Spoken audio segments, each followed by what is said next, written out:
A big thanks to Silverstone for sponsoring sff.network's Computex 2019 coverage. Check out the small form factor range and the link in the video description. First up, Alphacools booth. They were showing off some really cool server water cooling hardware, including this setup here which has dual CPU coolers, as well as a really hefty low profile radiator, shown here in more detail. I went back to Cooler Master to get some more photos of the prototype mini ITX case. I have to be clear, this is a prototype, hence the cooling options not being that great. It is about the same size as the N-Case M1 however, so this is actually a really promising design from Cooler Master, whose cases have been relatively, large. Featuring a standard inverted layout with no risers and an SFX power supply in the front. This case is a relatively simple affair. Also got a few more photos of the G200p and G400p coolers from the Master Air series.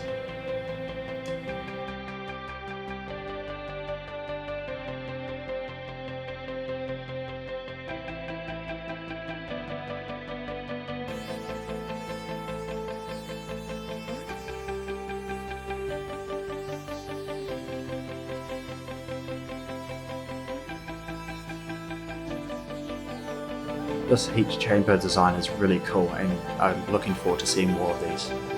I had a quick look at Acer Store's booth, who are basically offering a rather generic range of NAS products, including rack mount and desktop style NAS products.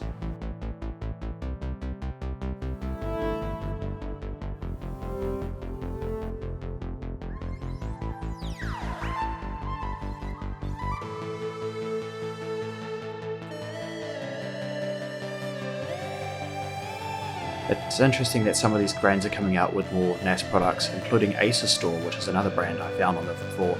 However, again, the products were relatively generic.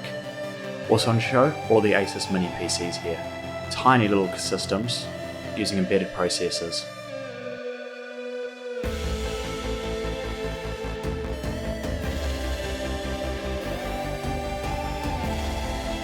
These boxes seem to be aimed more at business use.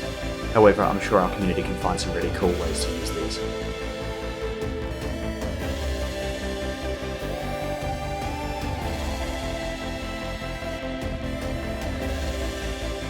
As a bit of a server geek myself, I had to go have a look at Tyan's booth. They have, as well as their normal huge rack mount servers, they have quite a range of embedded and regular socket motherboards, including the ones you're seeing here. Anything from Mini ITX to Flex ATX to Micro ATX. The cool thing about these boards is they offer some weird expansion configurations compared to your normal consumer board, as well as having some significantly improved quality of hardware. These are designed to sit in a rack or a workstation for years on end, providing reliable service to the user.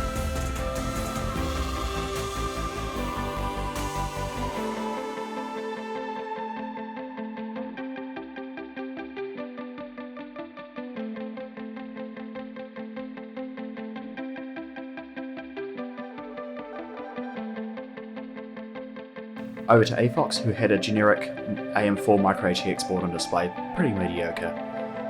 Also a pair of mini DTX boards based on the Intel platform.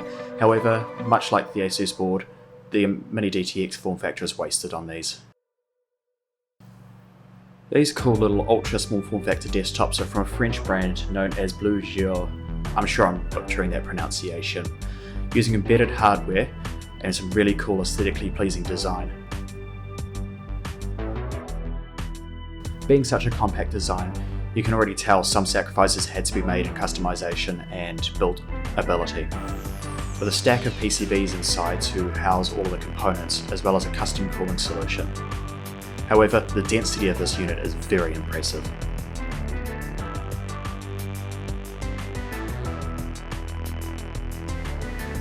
Also available, a passive cooled version. Even better. They also have the Move workstation on display, which is a slightly larger system, but with more expansion capability and more powerful hardware. Again, the aesthetics were very much taken into account when designing this system.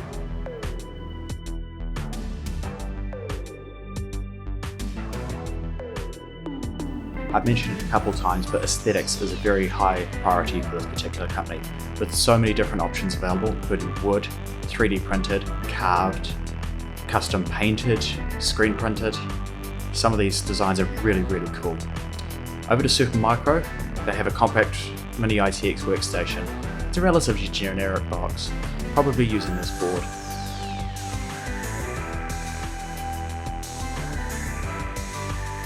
Using a sandwich configuration, the system seems to be taking quite a solid hint from our community in design aesthetics and design functionality.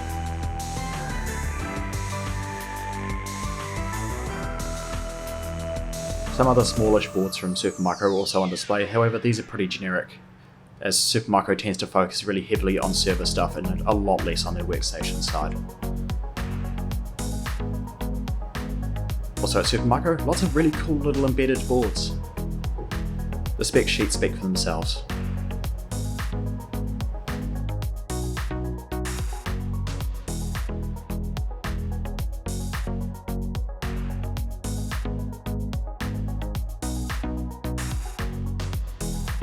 Again, like Tyann, these boards may be relatively generic, however they're built to last, and they're built to provide service for many, many, many years without fail.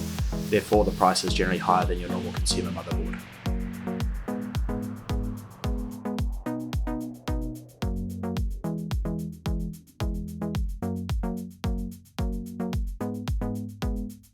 Back to AlphaCool, and they had this really cool little mod system.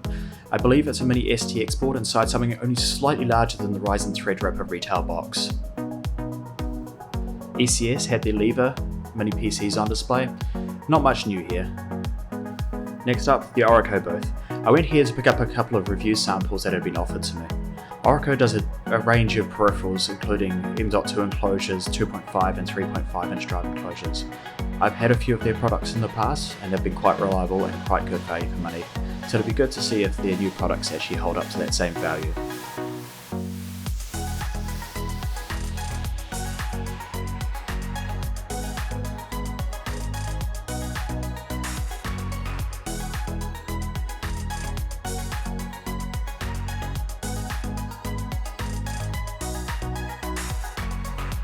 Over at the awards display, MSI had a couple of units on display, including the Prestige P100, which is basically the Trident in a nicer case.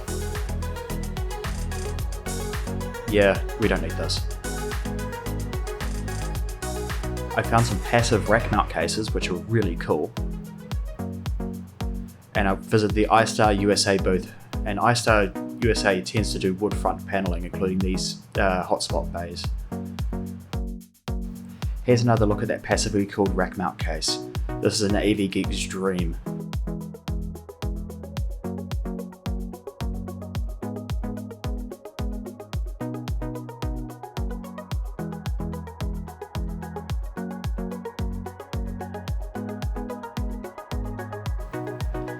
ABCO Core, another relatively new brand, had a couple of SFX power supplies on display, a 750 and a 500 watt in standard SFX form factor. Not sure who the OEM on these are. And last but not least, I visited the Monster Labo booth just to see in real life what these cases look like. And yes, they're as beautiful in real life as they are in the pictures.